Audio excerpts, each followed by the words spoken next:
السلام علیکم ورحمۃ اللہ وبرکاتہ۔ Unit number 4 methods in teaching of Pakistan studies, course code 6511 teaching of Pakistan studies. Welcome کرتے ہیں آپ کو سیشن نمبر 4 میں۔ معذرت کے ساتھ آپ کو اگلے لیکچر کے اپلوڈ ہونے تک خاصا انتظار کرنا پڑتا ہے۔ میں ذرا بزی ہوتا ہوں تو ٹائملی اپلوڈ نہیں کر پاتا آپ لوگوں کے لیے لیکچرز، اس کے لیے سوری۔ حوصلہ افزائی کے لیے سبسکرائب کر دیں، اور اس کا فائدہ یہ ہوگا کہ آنے والے لیکچرز آپ کو سرچ کے بغیر ہی مل جائیں گے اور آپ کو نوٹیفیکیشن مل جائے گا۔ سٹارٹ کرتے ہیں جی۔ Introduction. Method is one of the central aspects of teaching. تدریس میں طریقہ تدریس ایک بنیادی پہلو ہوتا ہے۔ اس کے کچھ بنیادی کوسچنس ہیں نا تدریس کے، ایجوکیشن کے، کہ کیا پڑھایا جائے، کس کو پڑھایا جائے، کیوں پڑھایا جائے اور کیسے پڑھایا جائے۔ تو یہ جو ہے کیسے پڑھایا جائے اس پہ بیس کرتا ہے آپ کا میتھڈ، کیونکہ یہ آپ کو بتاتا ہے کہ آپ نے کیسے پڑھانا ہے۔ تو پھر یہ ایک بنیادی پہلو ہے تدریس میں۔ بیسڈ آن اپروچ، یہ آپ کی اپروچ پہ بیس کرتا ہے۔ اپروچ سے مراد آپ کی ٹیچنگ کے بارے میں تھنکنگ کیا ہے، نظریہ کیا ہے، سوچ کیا ہے، آپ ٹیچنگ کو کیا سمجھتے ہیں، اس بیس پہ آپ کا جو تدریس کا طریقہ ہے وہ بیس کرے گا۔ مثال کے طور پر آپ ٹیچر کو امپورٹنٹ سمجھتے ہیں، یا بچے کو امپورٹنٹ سمجھتے ہیں، یا نصاب کو زیادہ امپورٹنٹ سمجھتے ہیں تدریس کے اندر، تو پھر یہ آپ کی اپروچز ہوں گی ڈفرینٹ۔ تو پھر جو آپ کا طریقہ تدریس ہوگا وہ بھی آپ کی ان اپروچز کی بیس پر ہی بنے گا۔ A series of teachers directed activities aiming at learning of the learners۔ طریقہ تدریس یا میتھڈ آف ٹیچنگ دراصل ہے کیا؟ استاد کی نگرانی میں یا اس کی ہدایات کے مطابق بچے لرننگ کے لیے جو سرگرمیاں کرتے ہیں وہ میتھڈ آف ٹیچنگ کہلاتا ہے۔ یعنی بچوں کی لرننگ کے لیے جو کچھ بچے کریں گے استاد کی نگرانی میں وہ بھی لرننگ میتھڈ میں ہی آئے گا، اور جو کچھ استاد خود کرے گا نا بچوں کو سکھانے کے لیے وہ بھی میتھڈ کا حصہ ہوگا۔ A process whose completion results in learning۔ یہ ایک پروسیس ہوتا ہے، یہ ایک ایسا عمل ہوتا ہے کہ جس کے نتیجے میں لرننگ ہوتی ہے بچوں کی۔ Every method has its own characteristics, strengths and limitations۔ ہر ایک طریقہ تدریس کی اپنی خصوصیات، اس کی خوبیاں اور اس کی خامیاں ہوتی ہیں۔ سب سے پہلا طریقہ کار تدریس کا lecture method. Teaching by means of words, آپ ورڈز کے ذریعے اورلی بول کے باتیں کر کے کسی کو پڑھاتے ہیں تو یہ لیکچر میتھڈ کہلاتا ہے۔ A formal talk by the teacher، استاد کی طرف سے رسمی نوعیت کی ایک گفتگو ہوتی ہے بچوں کے ساتھ جس سے بچہ لرن کرتا ہے۔ اولڈ ٹریڈیشنل میتھڈ، یہ ایک پرانا اور روایتی طریقہ تدریس ہے، but still popular even in the view of the modern methods. لیکن آج کل جو جدید نوعیت کے میتھڈز آف ٹیچنگ آ گئے ہیں ان کے آنے کے باوجود بھی اس کی پاپولیرٹی میں، اس کی شہرت میں کمی واقع نہیں ہوئی ہے، اور یہ آج بھی یوزیبل ہے، قابل استعمال ہے۔ Appropriate for higher level, high level classes کے لیے یہ زیادہ مناسب ہے۔ بچوں جو چھوٹے بچے ہیں ان کے لیے ہو سکتا ہے یہ اچھا نہ ہو، لیکن جو بڑے بچے ہیں یا بڑے جو ایڈلٹس ہیں ان کے لیے یہ خاصا فائدہ بخش ہو سکتا ہے۔ جیسے ابھی آپ لوگ ایم اے کے اسٹوڈنٹس ہیں اور آپ پڑھ رہے ہیں تو آپ کے لیے لیکچر میتھڈ زیادہ بہتر ہوگا، زیادہ مفید ہوگا۔ A skillful teacher through his lecture can motivate students for the study of new topics۔ جو ماہرین ہوتے ہیں لیکچر میتھڈ کو یوز کرنے والے، وہ اپنے لیکچر کے ذریعے طلباء کو متحرک کر سکتے ہیں، ان کا حوصلہ بڑھا سکتے ہیں کہ وہ نئے نئے ٹاپکس پڑھیں۔ Classify the nature of problems, مسائل جو درپیش ہوں گے آپ کو آپ کے سبجیکٹ کی فیلڈ میں، ان کو آپ کلاسیفائی کر سکیں گے کہ بچوں کو پڑھنے میں اپنی مطلب فرض کیا میتھس پڑھ رہے ہیں تو اس کے اندر کیا مسائل ہیں، ان کو کلاسیفائی کر دیتا ہے ٹیچر۔ اپنے لیکچر کے ذریعے سے، تو پھر بچے کو سمجھ میں آ جاتی ہے کہ میرے سامنے کیا کیا ٹارگیٹس ہیں، کیا کیا ٹاسکس ہیں، تو پھر اس کو انہیں حاصل کرنے میں آسانی رہتی ہے. And expand the content when additional information is required. اور جب آپ کو زیادہ معلومات کی ضرورت ہوتی ہے، کتاب سے بڑھ کے کوئی چیز آپ کو چاہیے ہوتی ہے، تو وہ بھی آپ کو استاد اپنے لیکچرز کے ذریعے پرووائڈ کر سکتا ہے. مطلب وہ اپنے لیکچر کو اپنی کتاب سے باہر بھی لے کے جا سکتا ہے، پھیلا سکتا ہے، ایکسپینڈ کر سکتا ہے. Factors to make lecture method effective. جب آپ لیکچر دیں گے، خود آپ جو ہے وہ پڑھا رہے ہوں گے، تو کون سی باتیں آپ کے مائنڈ میں ہونی چاہیے جو کہ آپ کے لیکچر کو زیادہ افیکٹو، زیادہ مؤثر بنا دیں گی. Number 1، define the purpose of the lecture before it is delivered. Lecture deliver کرنے سے پہلے، پڑھانے سے پہلے آپ لیکچر کا میتھڈ ضرور بتا دیں بچوں کو، لیکچر کا پرپز ضرور بتا دیں، مقصد ضرور بتا دیں کہ کیوں ہم یہ لیکچر دے رہے ہیں، یہ کس کے بارے میں ہوگا. Prepare sufficient material to explain and discuss. وضاحت کرنے کے لیے اور بچوں کے ساتھ ڈسکس کرنے کے لیے اپنا جو کنٹینٹ ہے، جو مواد ہے، اس کو تیار کر کے آئیں، اپنا لیکچر تیار کر کے آئیں کلاس میں. Have more material than what could be discussed in the given time. دیے گئے وقت میں، مطلب آپ کو آدھا گھنٹہ لیکچر دینا ہے، گھنٹہ دینا ہے، اس وقت میں جتنا آپ پڑھا سکتے ہیں اس سے زیادہ پریپیئر کر کے جائیں. آدھے گھنٹے میں پڑھانا ہے آپ نے، تو پونے گھنٹے کا مواد تیار کر کے جائیں. یہ اسپیشلی جب آپ شروع کر رہے ہوتے ہیں نا اپنا کریئر، آپ زیادہ ماہر نہیں ہوتے لیکچرز دینے میں، تو پھر یہ چیز آپ کے لیے ایک ٹپ ہو سکتی ہے. کیونکہ اکثر ایک خطرہ سا رہتا ہے کہ ہو سکتا ہے وقت سے پہلے ہی میرا جو مٹیریل میں نے تیار کیا ہوا کہیں وہ ختم نہ ہو جائے. آدھے گھنٹے کی کلاس ہو سکتا ہے میں 20 منٹ میں نہ پڑھا کے بیٹھ جاؤں، اگلے 10 منٹ میں پھر کیا کروں گا. ٹھیک، تو پھر جو بھی آپ نے پڑھانا ہے جتنے بھی وقت کے لیے، اس کو تھوڑے وقت کے لیے آپ نے پڑھانا ہے تو تھوڑے زیادہ وقت کا مٹیریل آپ تیار کر لیں. یہ نئے لیکچرز کو یہ چیز مفید ہو سکتی ہے. Deliver the speech in a moderate speed without heist اور اننیسیسری پوزز. آپ جب لیکچر ڈیلیور کر رہے ہیں، پڑھا رہے ہیں، تو آپ کی اسپیڈ زیادہ نہیں ہونی چاہیے اور غیر ضروری طور پر کم بھی نہیں ہونی چاہیے، اس میں وقفے بھی نہیں ہونے چاہیے تاکہ بچہ آپ کی سپیڈ کے ساتھ رہے. جیسے آپ نے بھی شاید فیل کیا ہوگا لیکچر کے اینڈ پہ میری سپیڈ بھی ذرا زیادہ ہو جاتی ہے، چونکہ میری کوشش ہوتی ہے کہ میں آدھے یا پونے گھنٹے سے زیادہ لیکچر کو نہ لے کے جاؤں، کیونکہ وہ پھر بچہ بور ہونے لگ جاتا ہے، تو پھر اس وجہ سے میں ذرا تیز بولنے لگ جاتا ہوں. ٹھیک ہے. کنیکٹ اینڈ کو relate the materials with already studied material. آپ نے جو کچھ پہلے بچے کو پڑھایا ہوا ہے اس کے ساتھ اب جو کچھ پڑھا رہے ہیں اس کا تعلق ضرور جوڑ دیں تاکہ بچے کو اچھے سے سمجھ آ جائے چیز. کنٹینیو کرتے ہیں. The content of lecture should not be too abstract. آپ جو کچھ پڑھا رہے ہیں وہ کوئی ہوائی باتیں نہیں ہونی چاہیے، خیالی باتیں اتنی نہیں ہونی چاہیے کہ جو اسٹوڈنٹ کے لیول سے اوپر ہوں. ٹھیک، آپ اس کو ذرا مٹیریلسٹک بنانے کی کوشش کریں، ذرا مادی وجود دینے کی کوشش کریں، تھوڑا بچوں کی پہنچ میں لائیں اسے. Give appropriate illustrations and examples for better comprehension. بچے کو زیادہ اچھے طریقے سے سمجھانے کے لیے مثالیں دیں، آپ وضاحت کریں کسی چیز کی.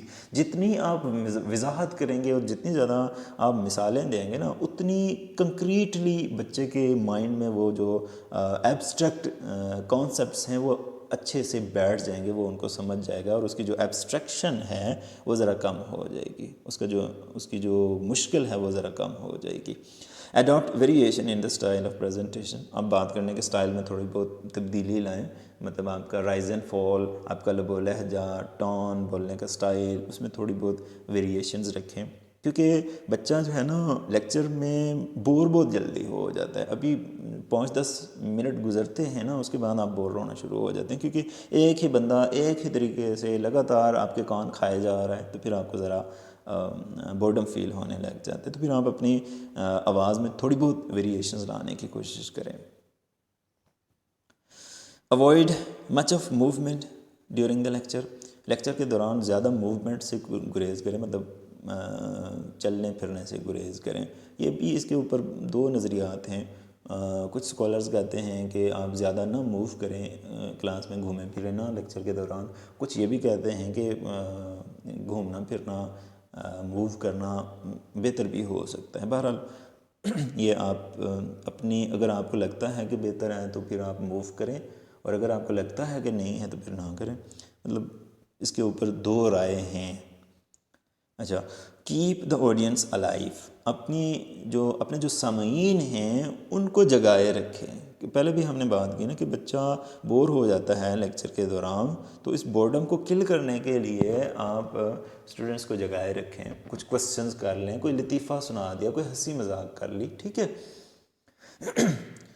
اچھا، پہلے ہم نے بات کی نا کہ ہر ایک چیز کے مثبت اور منفی پہلو ہوتے ہیں، اس کی خوبیاں خامیاں ہوتی ہیں. تو پھر ایسے ہی لیکچر میتھڈ میں بھی کچھ اچھی چیزیں ہیں تو کچھ خرابیاں میں موجود ہیں. تو پھر اب ہم اس کا تجزیہ کریں گے کہ اس میں کیا خرابیاں ہیں اور کیا خوبیاں ہیں.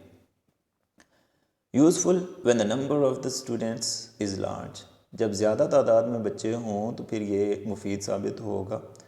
جیسے ابھی ہم ایک لیکچر جو ہے وہ ریکارڈ کر کے اپلوڈ کر رہے ہیں، تو ہو سکتا ہے 50 بندے دیکھ لیں، 100 بندہ دیکھ لیں، ٹھیک. تو ایسے ہی جب آپ فیس ٹو فیس پڑھا رہے ہیں اور آپ کے سامنے 500 بندے موجود ہیں، ان کو ایک ہی ہال میں بٹھایا اور جو ہے وہ مائک لگا کے لیکچر ڈیلیور کر دیا، تو پھر بجائے اس کے کہ آپ 500 بندوں کو 100 میں یا 50 میں ڈیوائڈ کر کے 5 یا 10 لیکچررز لگائیں، آپ ایک ہی بندے کے ایک ہی لیکچر کو آپ 500 بندوں کو سنوا سکتے ہیں. تو یہ فائدہ ہو سکتا ہے اس طرح سے. Flexible as the teachers can adapt themselves to the subject matter, یہ لچکدار ہوتا ہے لیکچر میتھڈ، کیونکہ اساتذہ اپنے آپ کو تبدیل کر سکتے ہیں، ایڈجسٹ کر سکتے ہیں according to the demands of the subject matter. یعنی آپ جو کچھ پڑھا رہے ہیں نا، اس کی نوعیت کے مطابق آپ اپنے آپ میں تھوڑی تبدیلی کر سکتے ہیں. Achievement level of the students, اور بچوں کی جو اچیومنٹ لیول ہے، اگر آپ نے ان کے لیے ایک چیز تیار کی تھی اور وہ کہتے ہیں کہ ہمیں یہ تو تیار ہے آلریڈی، ہم اس کو اچیو کر چکے ہیں، تو آپ اس سے اگلی چیز پڑھانے جو ہے وہ شروع کر دیتے ہیں، اگلی چیز پڑھانا شروع کر دیتے ہیں. تو یہ ایڈجسٹمنٹ ہے بچوں کی اچیومنٹ کے لیول کے مطابق. یا پھر بچے کہتے ہیں سر اس سے تو پچھلی چیز ہمیں نہیں سمجھ، تو پھر آپ اپنے لیکچر میں ایڈجسٹمنٹ کر لیتے ہیں بچوں کی اچیومنٹ کے لیول کے اعتبار سے. ٹائم لمٹ، آپ اپنی ٹائم کے حساب سے چلتے ہیں. ٹائم اگر زیادہ ہے تو پھر آپ لیکچر تھوڑا ایکسپینڈ کرتے ہیں، اضافی چیزیں بھی بچوں کو بتاتے ہیں. لیکن اگر ٹائم تھوڑا ہے تو پھر آپ اپنے لیکچر کو کسی طرح سے سم اپ کرنے کی کوشش کرتے ہیں. جیسے آپ نے بھی فیل کیا ہوگا، لیکچر جب اینڈ پہ جاتا ہے ہمارا بھی، تو میری بھی سپیڈ ذرا تیز ہو جاتی ہے، ٹھیک ہے. اچھا، during the lecture the teacher can, اچھا یہ ایک بات رہ گئی، اویلیبل اپریٹس، یعنی جو آپ کو اویلیبل مطلب میسر جو سامان ہے نا، آپ وائٹ بورڈ، مارکر، ڈسٹر وغیرہ، اس کے علاوہ اور بہت ساری چیزیں ہیں، معاونات ہیں سمیع و بصری جن کو استعمال کیا جاتا ہے لیکچر کے اندر. تو جو کچھ آپ کے پاس میسر ہے اس کے مطابق آپ ایڈجسٹمنٹ کر لیتے ہیں. اگر زیادہ چیزیں موجود ہیں تو زیادہ یوز کرتے ہیں، تھوڑی ہیں تو آپ ان کے الٹرنیٹ کوئی چیز استعمال کر لیتے ہیں. تو یہ لچکدار ہوتا ہے، آپ کا جو لیکچر ہے یہ لچکدار ہوتا ہے، اس میں گنجائش ہوتی ہے کہ آپ تبدیلی کر لیتے ہیں. During the lecture, the teacher can get reinforcement for the students in terms of their attention. تو بچے کی اٹینشن کو حاصل کرنے کے لیے وہ کچھ اور چیزوں کی مدد لے سکتا ہے. جیسے وہ اشارے کر سکتا ہے، جیسے وہ اپنی آواز کو ذرا بڑھا سکتا ہے، تو پھر بچے جو ہے وہ جن کو نیند آ رہی ہے اس کو بھی ذرا جھٹکا لگ جائے گا کہ نہیں میں کچھ سن رہا ہوں، ٹھیک ہے. یا پھر آپ کسی کو جو ہے وہ کوسچن کر سکتے ہیں. تو یہ ری انفورسمنٹ ہے، یہ آپ ایسی چیزیں ہیں، یہ ایسی جو ہے نا آپ ٹیکنیکس ہیں جن کو یوز کرتے ہیں تاکہ اسٹوڈنٹس کی جو اٹینشن ہے وہ آپ کی طرف بنی رہے. Students attention can be captured with verbal and non verbal communication. جو بچوں کی کمیونیکیشن کو، بچوں کی جو اٹینشن ہے، توجہ ہے، آپ وربل اور نان وربل دونوں طریقوں سے حاصل کر سکتے ہیں. وربل تو یہ جیسے میں نے بات کی، آپ آواز بڑھا دیں تو یعنی باتوں کے ذریعے سے اس کو وربل کہتے ہیں. نان وربل بغیر بات کیے، جیسے میں نے بات کی کہ اشارہ کر دیتے ہیں آپ کسی کو، ٹھیک ہے. تو یہ آپ نان وربل اور وربل دو طرح کی کمیونیکیشن ہوتی ہے، ان دونوں کو آپ یوز کر سکتے ہیں بچے کی اٹینشن حاصل کرنے کے لیے. Provides group feelings, social reinforcement and emotional security to students. اس کی وجہ سے بچوں میں یہ احساس پیدا ہوتا ہے کہ ہم کسی گروپ کے ساتھ تعلق رکھتے ہیں، ٹھیک ہے، اور اس کی وجہ سے انہیں سیکیورٹی فیل ہوتی ہے جذباتی طور پر اور معاشرتی طور پر. Demerits of the lecture method. اب ساری اس کی خوبیاں ہی نہیں ہیں، اس میں کچھ کمیاں، کوتاہیاں، خرابیاں، اس کے کچھ مسائل بھی ہیں.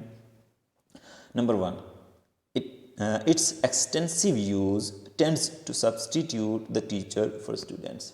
اچھا، اس کا اگر آپ زیادہ استعمال کرتے ہیں تو ایک مائنڈ میں بات بیٹھ سی جاتی ہے کہ استاد زیادہ امپورٹنٹ ہے اور بچہ جو ہے وہ کم امپورٹنٹ ہے. مطلب بچے کی جگہ بھی استاد ہی لے لیتا ہے. ہر ایک چیز کی اپنی اپنی جگہ ہے نا، استاد کی اپنی امپورٹنس ہے، بچے کی اپنی امپورٹنس ہے نا.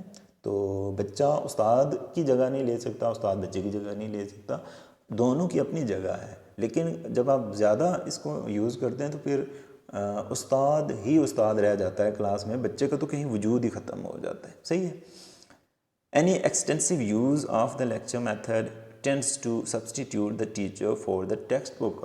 اچھا، جب ہم اس کو زیادہ یوز کرتے ہیں تو پھر یہ ٹیکسٹ بک کا رواج بھی ختم ہی کر دیتا ہے. آپ کہتے ہیں نہیں بس ہم نے لیکچر سننا ہے، کتاب کون دیکھے، لمبی ہے جی، کون اتنا پڑھے، ہے نا، تو ہم گھنٹے کا آدھے گھنٹے کا لیکچر ہی سنیں گے، یہ ہمارے لیے کافی ہے. تو پھر ایک تو وہ جو استاد ہے اس کی اتنی ڈومینیشن ہو جاتی ہے کہ بچہ بالکل ہی کہیں اس کا وجود ختم ہو جاتا ہے. دوسرا، کتاب کا بھی کہیں وجود ختم ہونے لگ جاتا ہے. It places too much Reliance upon vicarious learning. اچھا، ویکیریس لرننگ کیا ہوتی ہے؟ اس سے مراد ہے کہ کوئی اور تجربہ کرتا ہے، کوئی اور کام کرتا ہے اور اس کے کام یا تجربے کی بیس پہ آپ سیکھتے ہیں. یعنی خود ڈائریکٹلی کوئی چیز ایکسپیرینس نہیں کرتے، کوئی اور بندہ ایکسپیرینس کرتا ہے اور آپ اس سے سیکھتے ہیں. مثال کے طور پر کوئی بندہ پانی کا گلاس پیتا ہے اور کہتا ہے پانی گرم ہے، اور آپ اس کی بات سے انفارمیشن حاصل کر لیتے ہیں کہ پانی واقعی میں گرم ہے، اور آپ خود پی کے چکھ کے اندازہ نہیں کرتے. اس کو ویکیریس لرننگ کہتے ہیں، یعنی کسی دوسرے کے تجربات سے فائدہ اٹھانا. تو پھر استاد ہی سارا کچھ اپنے ایکسپیرینسز آپ کے ساتھ شیئر کر رہا ہوتا ہے اور اس کے ایکسپیرینسز کی بیس پہ آپ سیکھ رہے ہوتے ہیں. تو اس کی وجہ سے آپ خود سے کوئی کام کر کے سیکھنے کی پوزیشن میں نہیں رہتے ہیں، آپ اسی پہ ریلائنس کرتے ہیں، ٹیچر کی باتوں کے اوپر ہی. It can quickly develop deadening monotony. اس کی وجہ سے بہت جلد ایک مونوٹنی ہو جاتی ہے، پیدا ہو جاتی ہے کلاس میں. مونوٹنی سے مراد ہے کہ ایک ہی ٹون چل رہی ہے، ایک ہی لب و لہجے سے بات ہو رہی ہے، ایک ہی بندہ بول رہا ہے پچھلے پونے گھنٹے سے اور باقی سارے خاموش سن رہے ہیں. تو پھر کلاس میں یکسانیت سی آ جاتی ہے. مونوٹونی یعنی یکسانیت آ جاتی ہے. اور ایک اور ہے پوائنٹ، بہت سارے ہو سکتے ہیں لیکن وقت کی کمی کی وجہ سے زیادہ جو ہے وہ نہیں لکھے گئے. تو ایک اور بھی جو یہاں پہ نہیں لکھا کہ بچہ جو ہے وہ زیادہ پیسیو ہو جاتا ہے، اس کو کوئی کام نہیں ہوتا نا، وہ چپ کر کے بیٹھا رہتا ہے، تو پھر وہ ایکٹیو نہیں رہتا، پیسیو ہو جاتا ہے. تو یہ اس کی خرابیاں ہیں. اچھا، اب میں اگر آپ سے پوچھوں کہ لیکچر میتھڈ میں ذریعہ تدریس آپ کی فارمل ٹاک ہوتی ہے، رسمی گفتگو ہوتی ہے، تو پھر ایکٹیویٹی بیسڈ ٹیچنگ میں ذریعہ تدریس کیا ہوگا؟ سوچیں. اپنا جواب کسی کاپی پہ آپ لکھ بھی سکتے ہیں. پھر میں آپ سے کہوں کہ پوز دا ویڈیو کو روک دو جی، گوگل پہ آ جاؤ اور activity based model lesson plan لکھ کے سرچ کرو. پھر جو کچھ آپ کو لیسن پلانز ملے انہیں ڈاؤن لوڈ کر لو اور پھر ان کو پڑھو اور اپنے کلاس میٹس کے ساتھ ڈسکس کرو. اس کے بعد مجھے بتاؤ کہ ٹیچر ایکٹیویٹی بیسڈ ٹیچنگ میں کیسے پڑھاتا ہے.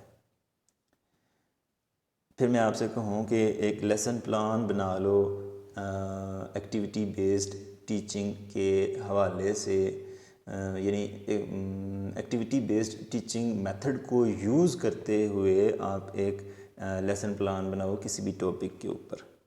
یا پھر میں آپ سے کہوں کہ آپ مطالعہ پاکستان کی کلاس میں بچے کو قائد اعظم کے 14 نکات پڑھانے کے لیے اس سے کون سی ایکٹیویٹی کروائیں گے.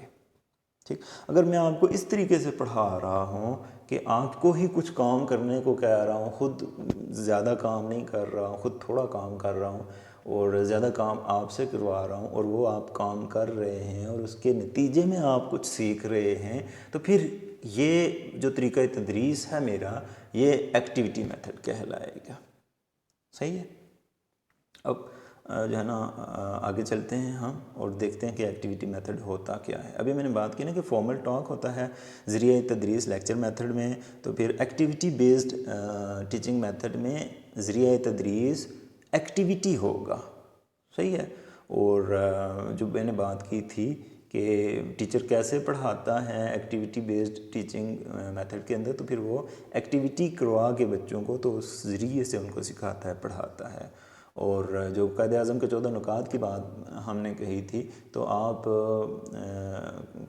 بچوں میں سے کسی ایک کو قائد اعظم بنا دیں، باقیوں کو عوام بنا کے بٹھا دیں اور اس سے کہیں گے آپ قائد اعظم ہو اور اپنے 14 نکات پیش کرو، تو پھر وہ ایک تو اس بچے کو پریپیئر ہو جائیں گے کیونکہ اس نے سنانے ہیں، باقیوں کو بتانے ہیں، اور باقیوں کو بھی تھوڑا فیل ہوگا کہ ہم کچھ ایکٹیویٹی کر رہے ہیں، تو ہو سکتا ہے ان کو ذرا بہتر طریقے سے چیز سمجھ آ جائے. یا پھر ہم ان 14 پوائنٹس کو 14 بچوں میں تقسیم کر لیں اور 14 بچوں کو بلوائیں سامنے اور ہر ایک پوائنٹ ہر ایک بندہ آ کے ڈسکس کرے، بتائے، تو پھر یہ ایک ایکٹیویٹی ہو سکتی ہے جو کہ بچوں کو کروائی جا سکتی ہے. Activity method: anything which is carried out with a purpose in a social environment involving physical and mental action. جسمانی یا دماغی کام کسی خاص مقصد کے لیے کیا جائے کسی معاشرتی سیٹنگ میں، معاشرتی ماحول میں، تو پھر وہ ایکٹیویٹی کہلاتا ہے. لرننگ بائی ڈوئنگ: بچہ خود کوئی کام کر کے سیکھتا ہے. The activities ensure better understanding: activities کر کے جب آپ سیکھتے ہیں تو زیادہ اچھا سیکھتے ہیں. They make the learning more interesting: اس کی وجہ سے لرننگ زیادہ انٹرسٹنگ ہو جاتی ہے، زیادہ دلچسپ ہو جاتی ہے، سیکھنے کا عمل زیادہ دلچسپ ہو جاتا ہے. To develop self confidence and understanding through work and play in the group: اس کی وجہ سے بچوں میں اپنے اوپر اعتماد بڑھتا ہے، اعتبار بڑھتا ہے، خود اعتمادی پیدا ہوتی ہے اور وہ کھیل ہی کھیل میں کچھ چیزیں جو ہے وہ سیکھ جاتے ہیں. Types of activities: exploratory, knowledge getting, constructing, experience getting اور ایکسپیرینشل پریزنٹیشن. آپ کو یاد ہو آپ کے ذہن میں وہ بلوم کی ٹیکسونومی، تو اس نے 3 باتوں کا ذکر کیا تھا کہ بچوں کو کون سی چیزیں معلوم ہونی چاہیے اور بچوں کا رویہ کیسا ہونا چاہیے اور بچوں کے کام کیسے ہونے چاہیے. ٹھیک ہے، تو یہ جو آپ کی ایکٹیویٹیز ہیں اس کو بھی انہوں نے نا 3 اس میں تقسیم کیا ہے. تو یہ جو 3 قسمیں بنائی ہیں ایکٹیویٹیز کی، تو ان کا فوکس یا ان کا جو مقصد ہے وہی وہ 3 کوگنیٹیو اور سائیکو موٹر اور افیکٹیو جو 3 ڈومینز ہیں نا، ان کو مائنڈ میں رکھ کے بنائی گئی ہیں. ایک تو یہ کہ آپ ایسی ایکٹیویٹیز کروائیں جس سے بچوں کو علم حاصل ہو، دوسرا یہ کہ ان کو تجربہ حاصل ہو، اور تیسرا یہ کہ ان کی پریزنٹیشن ہو، ان سے خود کام کروایا جائے تو ان کے ایکشنز جو ہیں وہ بہتر ہو سکیں. اچھا، کون کون سی سرگرمیاں کروائی جا سکتی ہیں؟ یہاں پہ کچھ سرگرمیاں دی گئی ہیں، آپ اپنے پاس سے بھی ایڈ کر سکتے ہیں. مثال کے طور پر آپ بچوں سے نقشے بنوا سکتے ہیں، ان میں رنگ بھروا سکتے ہیں، ڈرامے کروا سکتے ہیں، رول پلے کروا سکتے ہیں. اس کے علاوہ چارٹس بنوائیں، ان سے تقریریں کروائیں، فنکشنز منعقد کروائیں اسکول میں، اسمبلی کے اجلاسوں میں لے کے جائیں، یا پھر آپ بچوں کے گروپس بنوا لیں اور ان کو ڈسکس کرنے کے لیے کہیں کسی ٹاپک کے اوپر، یا پھر آپ کلاس کے بچوں کو ہی اسپیکر اور ایم ایل اے اور ایم این اے وغیرہ بنا کے آپ اسمبلی کے اجلاس کروائیں جھوٹ موٹ کے، ہے نا، ان کو سکھانے کے لیے. اس طرح بھی وہ سیکھیں گے. اس کے علاوہ آپ انہیں کھیتوں میں گھمانے لے جائیں، آپ دریا کنارے لے کے جائیں، فلڈ کے سیزن میں بچوں کو کہیں کہ آپ لوگوں کی مدد کے لیے کپڑے وغیرہ اکٹھے کر رہے ہیں، اس کے علاوہ چیزوں کے ماڈلز بنوائیں، بنے ہوئے جو ماڈلز ہیں وہ اکٹھے کروائیں، اور آبادی کے تناسب کو ظاہر کرنے کے لیے نقشے وغیرہ بنوائیں ان سے، اور جو بھی ترقیاتی منصوبے چل رہے ہوں قریب ترین، وہاں پہ ان کو لے کے جائیں، وہ دکھائیں، سیمینارز وغیرہ میں لے کے جائیں، اور ایجوکیشنل انسٹیٹیوشنز جو ہیں آپ کے اپنے ادارے کے علاوہ وہاں کا وزٹ کروائیں، اور ہسپتالوں میں لے کے جائیں، اور اس کے علاوہ جو سماجی سروسز یا خدمات ہیں بچوں کو وہ کرنے کے لیے کہیں، اور جو اہم مقامات ہیں ان کی تصویریں اکٹھا کرنے کے لیے کہہ سکتے ہیں آپ۔ پروجیکٹ میتھڈ، اچھا ایکٹیویٹی میتھڈ اور پروجیکٹ میتھڈ تقریباً ایک جیسے ہی ہیں، دونوں کا مقصد اور دونوں کی جو بنیادی سوچ ہے ان کے پیچھے وہ ایک جیسی ہی ہے۔ ڈفرینس ذرا سا یہ ہے کہ ایکٹیویٹی میتھڈ میں ایک ایکٹیویٹی ہوتی ہے جو ایک چیز سکھا رہی ہوتی ہے، اور جو پروجیکٹ میتھڈ ہے وہ ایکٹیویٹیز کا مجموعہ ہوتا ہے، کوئی بڑا منصوبہ آپ کو دیا جاتا ہے اور اس میں زیادہ سارے بچے انوالو ہوتے ہیں، ان کے گروپس بنا دیے جاتے ہیں، اور ہر ایک گروپ کو کچھ ایکٹیویٹیز اسائن کر دی جاتی ہیں، ٹھیک۔ The form of coordinated activities aiming at the learning of the students, بچوں کو سکھانے کے لیے آپ بہت ساری ایکٹیویٹیز کروا رہے ہوتے ہیں جن کا آپس میں کوآرڈینیشن یا ربط ہوتا ہے۔ کچھ اس کی تعریفیں دی گئی ہیں۔ It also involves the acquisition of much useful information and inevitably involuntarily affects attitudes and interest. یہ ویسلی نے کہا ہے کہ اس کے اندر آپ کو بہت ساری مفید معلومات حاصل ہوتی ہیں جس کی وجہ سے آپ کی دلچسپی ڈیولپ ہوتی ہے، اور آپ کے ایٹیٹیوڈ میں، آپ کے رویے میں بھی بہتری آتی ہے۔ It is a problematic act carried to completion in its natural setting. یہ کل پیٹرک نے کہا ہے کہ آپ قدرتی ماحول کے اندر آپ کسی پرابلمیٹک ایکٹ کو، کسی مسئلے کو، کسی کام کو پورا کرتے ہیں اور اس کے ذریعے سے سیکھتے ہیں۔ A project is a test of real life that has been imported in school۔ یہ بیلارڈ نے کہا ہے کہ یہ جو ریئل لائف ہوتی ہے اس کا کوئی مسئلہ آپ ادھار لے کے اسکول میں آ جاتے ہیں اور وہ بچے کو کروا کے اس سے لرن کرواتے ہیں، سکھاتے ہیں۔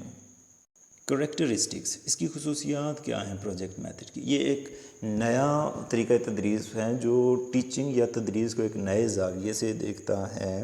اس کی وجہ سے بچے کو ناقابل فراموش ایکسپیرینسز یا تجربات حاصل ہوتے ہیں۔ بچہ اپنا مافی الضمیر اچھے سے بیان کرنے کے قابل ہوتا ہے، اپنی بات شیئر کرنے لگتا ہے، اپنے پاس سے ویوز دیتا ہے، اور اس کی جو ایکٹیویٹیز یا سرگرمیاں ہوتی ہیں وہ ایک دوسرے کے ساتھ مربوط ہوتی ہیں، جڑی ہوئی ہوتی ہیں۔ اس کے ساتھ بچہ جو ہے نا اس کی موٹر سکلز میں بہتری آتی ہے، اس کی جسمانی حرکات و سکنات بہتر ہوتی ہیں، اسے ٹیکنیکل نالج حاصل ہوتا ہے، اور اس کے علاوہ بچے کی جو روٹین ہوتی ہے نا، روز اسکول یا کالج آؤ، روز کلاسز لو، لیکچرز سنو، اس میں بھی تبدیلی آتی ہے، تو یہ ایک پلیزنٹ چینج ہوتا ہے۔ بچے کھیل کود میں ہی سیکھ جاتے ہیں، اپنی پسند کا منصوبہ منتخب کر کے اس پہ کام کرتے ہیں اور سیکھتے ہیں، اور کلاس میں ورک شاپ ٹائپ کا ایک ماحول پیدا ہو جاتا ہے جہاں پہ بچے کام کر کے سیکھتے ہیں بجائے اس کے کہ وہ کلاسز لیں، لیکچرز سنیں، اور زندگی کو بہت قریب سے دیکھتے ہیں کیونکہ وہ لائف لائک سچویشنز میں کام کر رہے ہوتے ہیں، پریکٹیکلی ورک کر رہے ہوتے ہیں، اور ایک دوسرے کے ساتھ مل جل کے کام کرنے کی حوصلہ افزائی ہوتی ہے، اور تعاون کا رجحان جو ہے وہ بچوں میں پیدا ہوتا ہے۔ Teachers role in project method میں استاد کا کیا کردار ہے؟ He occupies an important and central role in the execution of the project۔ Project بنانے میں اور اس کو پورا کرنے میں استاد کا بنیادی جو ہے وہ کردار ہوتا ہے۔ استاد اور بچوں کا آپس میں رشتہ جو ہے وہ غیر رسمی اور زیادہ قربت والا ہو جاتا ہے۔ استاد بچوں سے ہمدردی کا رویہ اختیار کرتا ہے اور وہ زیادہ بہتر طریقے سے مشاہدہ کرتا ہے، چونکہ وہ اس کا مشاہدہ اچھا ہوگا تبھی وہ دیکھے گا کہ بچوں میں سے کون منصوبے کے اندر اچھے طریقے سے پرفارم کر رہا ہے اور کون اچھا پرفارم نہیں کر رہا، کس کو زیادہ مارکس دینے، کس کو کم دینے، صحیح ہے۔ اور وہ بچوں کو ایک دوسرے کے ساتھ تعاون کرنے پر ابھارتا ہے، اس کے علاوہ اسے اپنے سبجیکٹ کے ساتھ ساتھ کچھ اور سبجیکٹس کا بھی تھوڑا بہت نالج ہونا چاہیے، کیونکہ آپ جب پروجیکٹ کر رہے ہوتے ہیں کسی ایک سبجیکٹ کے اندر تو پھر آپ اسی سبجیکٹ تک محدود نہیں رہتے، کبھی کبھار آپ کو کسی اور سبجیکٹ کی بھی تھوڑی بہت ضرورت پڑ جاتی ہے، تو پھر آپ کو تھوڑا بہت پتہ ہونا چاہیے باقی کے سبجیکٹس کا بھی۔ اور استاد بہت زیادہ وقت دیتا ہے بچوں کو تاکہ منصوبہ ان کا کامیابی سے مکمل ہو سکے، اور منصوبے کی کامیابی زیادہ تر استاد پر ہی منحصر ہوتی ہے۔ سٹیپس کون سے ہو سکتے ہیں پروجیکٹ ڈیولپ کرنے میں؟ سب سے پہلے جی آپ مقصد کو سامنے رکھتے ہیں کہ کیوں آپ پروجیکٹ بنا رہے ہیں، اور پھر آپ پلان کرتے ہیں کہ یہ پروجیکٹ آپ نے کیسے ایگزیکیوٹ کرنا ہے، کیسے اس پر عمل کرنا ہے، پھر آپ عملی طور پر اسے پورا کرتے ہیں، اس پہ عمل کرتے ہیں، اس کو ایگزیکیوٹنگ کہیں گے۔ آخر میں ججمنٹ یا ایویلیویشن کرتے ہیں، یعنی مشاہدہ کرتے ہیں کہ کون سا بچہ کس طرح سے پرفارم کر رہا ہے، کون اچھا کر رہا ہے، کون برا کر رہا ہے۔ میرٹس، اس کی خوبیاں کیا ہیں، اس کے پلس پوائنٹس کیا ہیں؟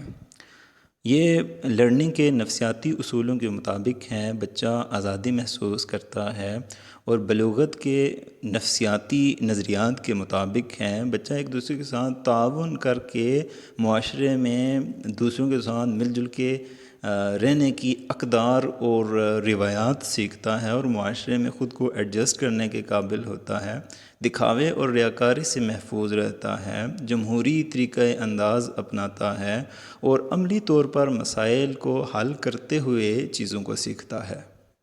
Limitations of the project method, اس کی خرابیاں یا کمیاں کوتاہیاں کیا ہیں؟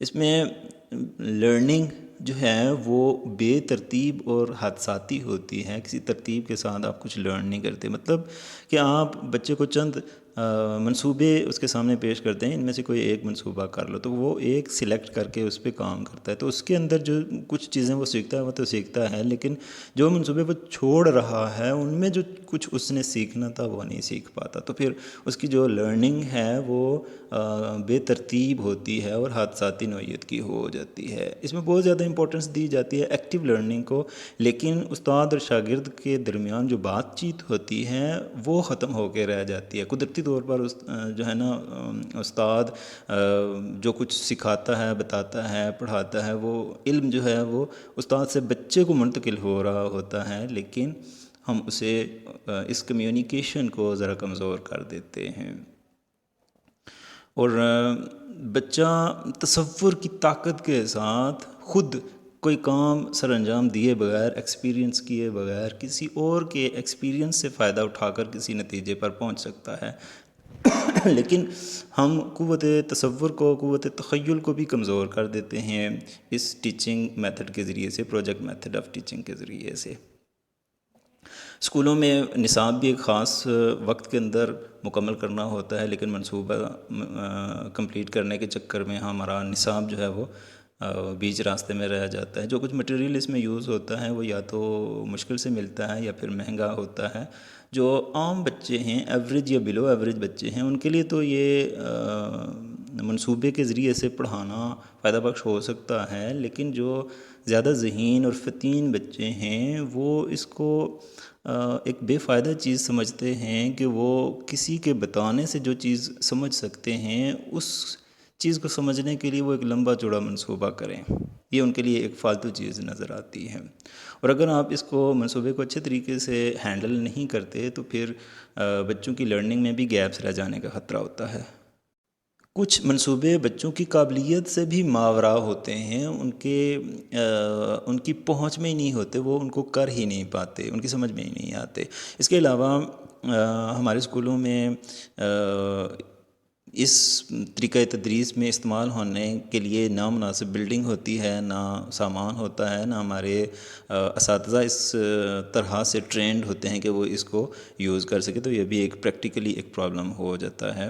اور نصاب کے مضامین کے ساتھ آپ ان منصوبوں کو ریلیٹ بھی اچھے طریقے سے نہیں کر پاتے، ان کا تعلق بھی نہیں جوڑ سکتے ان کے ساتھ، آپ کا جو ریگولر ٹائم ٹیبل ہے وہ متاثر ہو جاتا ہے، اور جو بچے سیکھتے ہیں وہ بھی بھی حادثاتی طور پر ہی ان کی آموزش ہوتی ہے، وہ سیکھتے ہیں. یعنی جو آپ کا بچہ چوز کرتا ہے نا، سلیکٹ کرتا ہے سبجیکٹ میٹر کو، وہ بلا سوچے سمجھے حادثاتی طور پر ہی اس کو چوز کر لیتا ہے. تو پھر جو بھی لرننگ ہوتی ہے وہ ساری ایکسیڈنٹل ہو جاتی ہے. اور پروجیکٹ میتھڈ کو جو نئے آنے والے اساتذہ ہیں وہ اچھے طریقے سے ہینڈل نہیں کر پاتے. یونٹ میتھڈ یہ عام طریقہ تدریس ہے جو مطالعہ پاکستان یا تاریخ، جغرافیہ وغیرہ پڑھانے کے لیے ہم لوگ استعمال کرتے ہیں. The unit is organised body of information designed to affect the learners knowledge, behaviour and actions. Unit سے مراد معلومات کا ایسا مجموعہ ہے جس کا مقصد بچے کے علم، رویے اور اعمال میں بہتری لانا ہوتا ہے. The teacher divides the subject into units and teaches them one by one. کتاب کو ہم یونٹس میں بانٹ لیتے ہیں اور پھر ان یونٹس کو ایک ایک کر کے پڑھاتے ہیں. ٹائپس آف یونٹس، دو طرح کے یونٹس یا ابواب ہوتے ہیں. ایک جو ہماری کتاب میں بنے بنائے ہوتے ہیں، اور ایک وہ کہ جو بچوں کے لیے نہیں ہوتے، استاد کے لیے بنائے گئے ہوتے ہیں ابواب. اور وہ سارے بچوں کو نہیں پڑھانے ہوتے، ان میں سے چیزیں چھانٹ کے سلیکٹ کر کے استاد بچوں کے لیے لے کے آتا ہے. جیسے جو لوگ ایم فل لیول پہ پڑھے ہیں وہ جانتے ہوں گے کہ بہت ساری کتابیں ہوتی ہیں جن میں سے ایک ایک دو دو ابواب ہم پڑھتے ہیں. کچھ چیزیں سلیکٹ کر کے پڑھتے ہیں، ساری نہیں پڑھتے. صحیح ہے، تو ہم ان کو ریسورس یونٹ کہہ سکتے ہیں. Resource unit is a unit design for the teachers not directly for the students. یہ اساتذہ کے لیے ڈیزائن کیا جاتا ہے، ڈائریکٹلی بچوں کے استعمال کی چیز نہیں ہوتی. It is wide in scope, material and information. اس میں زیادہ مٹیریل، زیادہ انفارمیشن ہوتی ہے اور اس کا اسکوپ وسیع ہوتا ہے، اس میں وسعت ہوتی ہے. It is a general guide and storehouse of the information from which a teacher selects what to teach.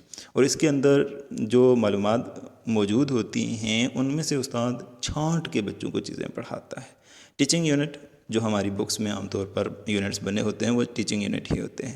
The teaching unit has less scope and greater focus. اس کا فوکس زیادہ ہوتا ہے، اس کی وسعت کم ہوتی ہے. It is specific and limited guide. یہ خاص اور محدود رہنمائی مہیا کرتا ہے. It is a ready made unit to be directly used in the classroom. اور یہ ایک ریڈی میڈ یونٹ ہوتا ہے، بنا بنایا یونٹ ہوتا ہے جس کو آپ ایز اٹ از اٹھا کے کلاس روم میں بچوں کے سامنے یوز کرتے ہیں، ان کو پڑھاتے ہیں. اسی باب میں سے ڈیزائن آف ٹیچنگ یونٹ. اب یہ کوئی اتنی مشکل چیز تو ہے نہیں، ہمیں پتہ ہے ابواب کیسے ہوتے ہیں. ٹائٹل ہوتا ہے، اس میں نام ہوتا ہے، خلاصہ ہوتا ہے، اس کے مقاصد بتائے جاتے ہیں، اور اس کی ایک فہرست ہوتی ہے کہ کون سی ہیڈنگ کون سے پیج پہ ملے گی آپ کو. اور یونٹ پروسیجر یعنی کون سی ایکٹیویٹیز آپ نے شروع میں کروانی ہیں، کون سی درمیان میں، اور کون سی اینڈ پہ ایکٹیویٹیز بچوں کو کروائیں گے. مٹیریلز کیا ہیں اس میں جی؟ ریڈنگ مٹیریلز میں بیبلیوگرافی فار دا ٹیچرز اور فار دا اسٹوڈنٹس.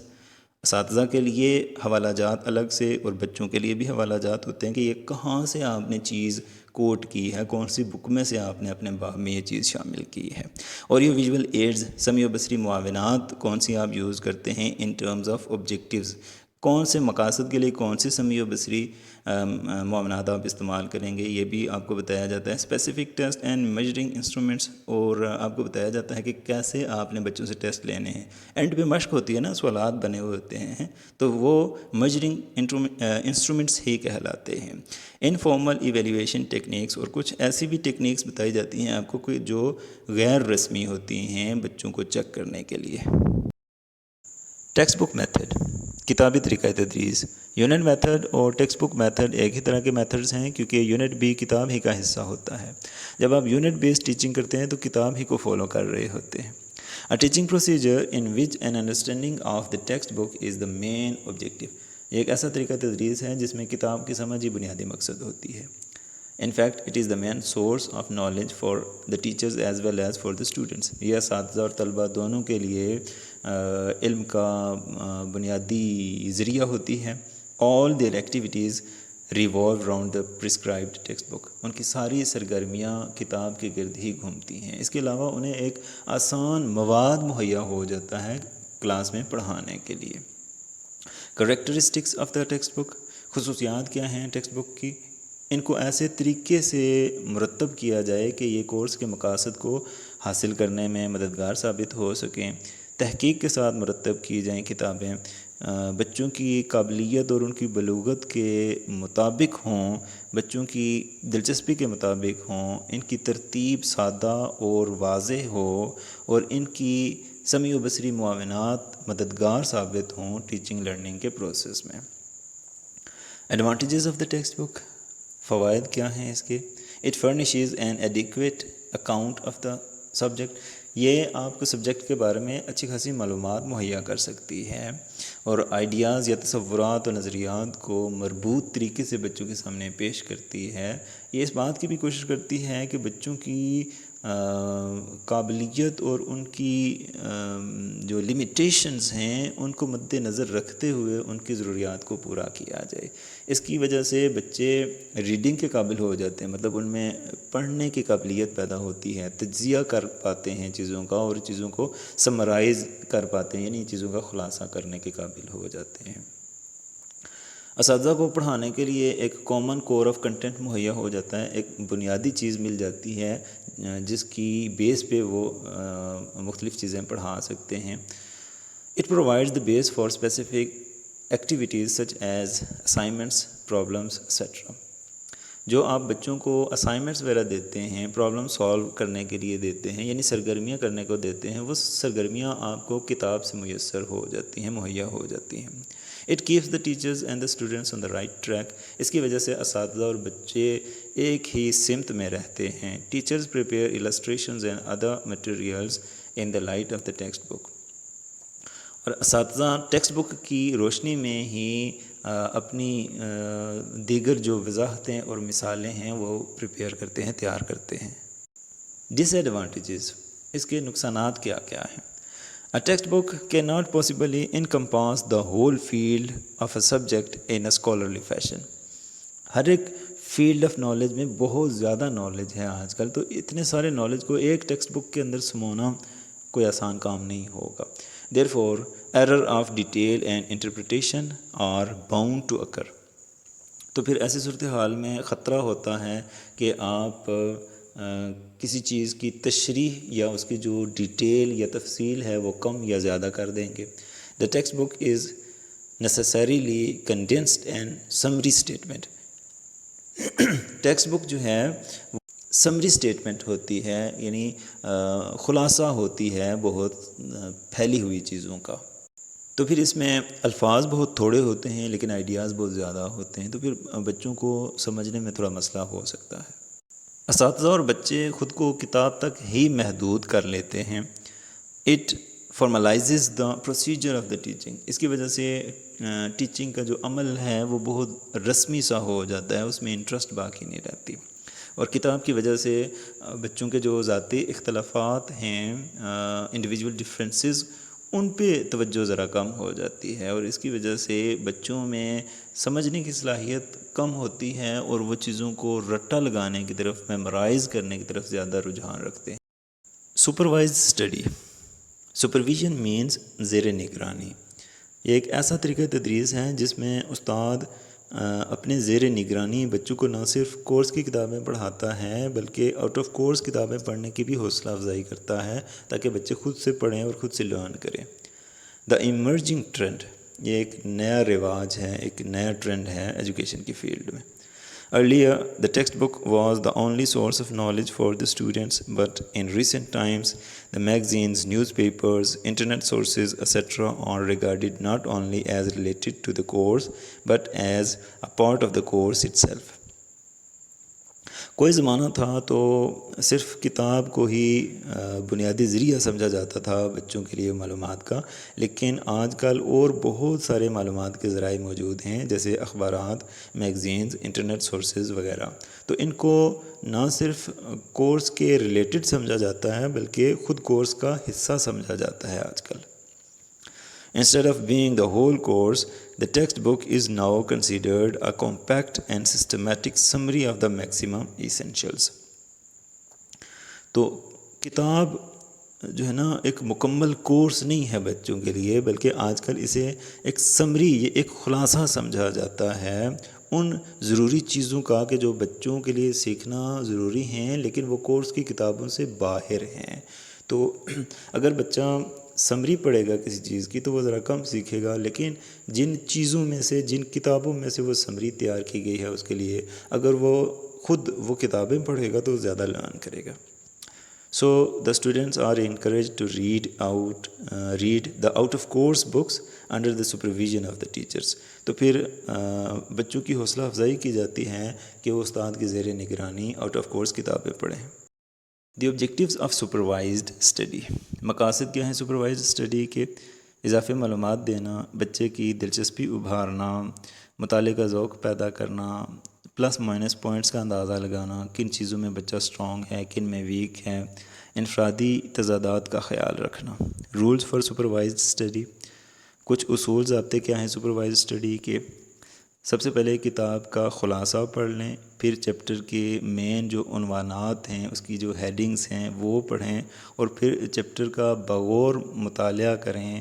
پھر اس کے بعد آپ نوٹس بنا لیں، آؤٹ لائن فارم میں ایک خاکہ تشکیل دے لیں، اور اینڈ پہ اپنے پاس سے ممکنہ سوالات لکھیں اور پھر ان کا جواب دینے کی کوشش کریں.